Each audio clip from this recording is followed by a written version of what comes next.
Die, monster! You don't belong in this world! Hi, and welcome to yet another episode of Joystick Jockeys. Thanks for joining us. This time around, we're going to do things a little bit differently. We're going to share with you guys a few of our special gaming moments in life and let you guys get a little FaceTime with us so that when you leave comments or when you talk to us, you know who you're talking to. So when I ask myself, what made me a gamer? It's a really complicated question to answer because it's not so much just the games that made me a gamer, it was the people who inspired me to play those games. So in a sense, people made me a gamer. And so for my video, I was going to share with you guys not only the games that changed my life, but the people that did too. First off is a very lovely lady named Elisa who used to babysit me as a kid. Now see, when I was a kid, just like a lot of you out there, I got Mario Brothers for the Nintendo Entertainment System.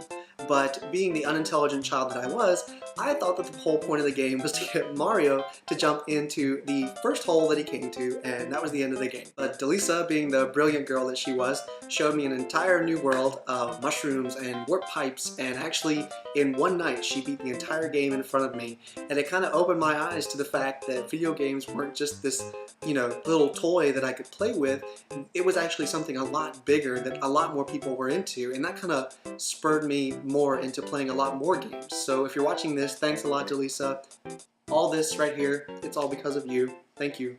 Now, the next person who influenced me to video games was actually the ex-boyfriend of my aunt, and his name was Bud. And he was like the star pitcher for his high school. And but more importantly than that, he had a brand new Sega Genesis, and on top of that, he had Sonic the Hedgehog. And if anybody knows, the first time you saw Sonic the Hedgehog, that feeling you got of like all the colors and how fast it moved, it just totally blew Mario out of the water. And that's the exact feeling that I got when I walked into the room, and I remember seeing him playing it, and it was like bullets rushed past my face, and I knew that the whole video game thing had just been taken up to another level.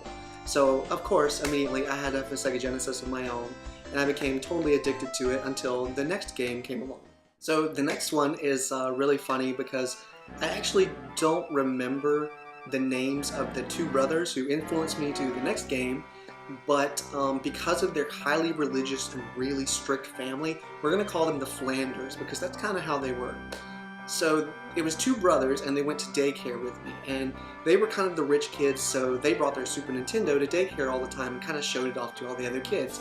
And me, being the little manipulative brat that I am, of course became best friends with them. And I remember one night I actually planned a sleepover to their house so I could play Super Nintendo. Let's back up and analyze that for a second. I'm like a 10-year-old who planned a sleepover to another kid's house, two kids that I didn't even like, just so I could play their Super Nintendo. That's how bad I was. But yeah, so I go over there and I have this whole horrible freakish night with this Stepford family just so I could play Mickey's Magical Quest for the Super Nintendo. But of course this relationship didn't last long because Ma Flanders didn't like me coming over because the games that I brought had demons in them, and she was afraid that the demons in the games were going to come out of the TV and possess me and her kids, and that she ultimately thought that I was a bad influence and I wasn't really allowed to come over anymore. So what are you gonna do? The next person I'd say that really influenced me was my Uncle Jim. He had just married my aunt and become part of the family, and I don't know if it was really sincere, if he was really looking to bond with me, but one time when I was really sick and staying at home with my grandma, he brought over his N64, and the only game that he had for it was Star Wars Shadows of the Empire. And I remember him being so uptight because I wouldn't read any of the instructions before I just go right in blasting, and I would totally beat the entire level, and he had no idea how I did it, and it got him really frustrated. But we did it. We sat there in a whole day and beat Shadows of the Empire. And that sort of started this whole kind of dichotomy between me and him, to where we were always trying to see who was playing the best game, who would beat this game, who had the better system.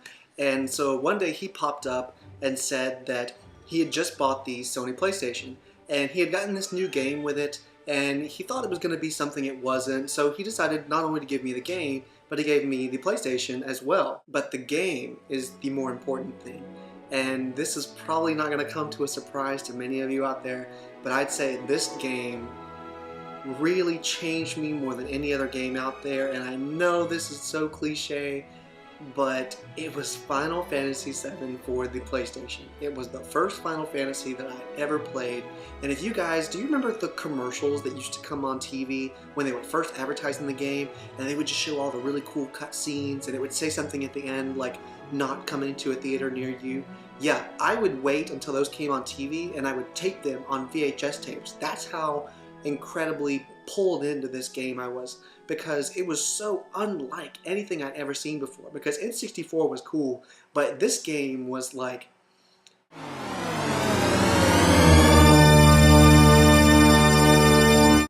yeah, it was pretty much like that. As you can tell, now that we're at the 5.5 minute mark, I could really talk about games forever. I love them so much, and they've really helped make me the person I am today. And if I had more time, I would tell you even more about how they turned me into the person I am. But we unfortunately are running out of time, and I'm sure you don't want to watch any more of me talk about myself. So we're going to leave it at that. And thanks again for joining us, and don't forget to subscribe.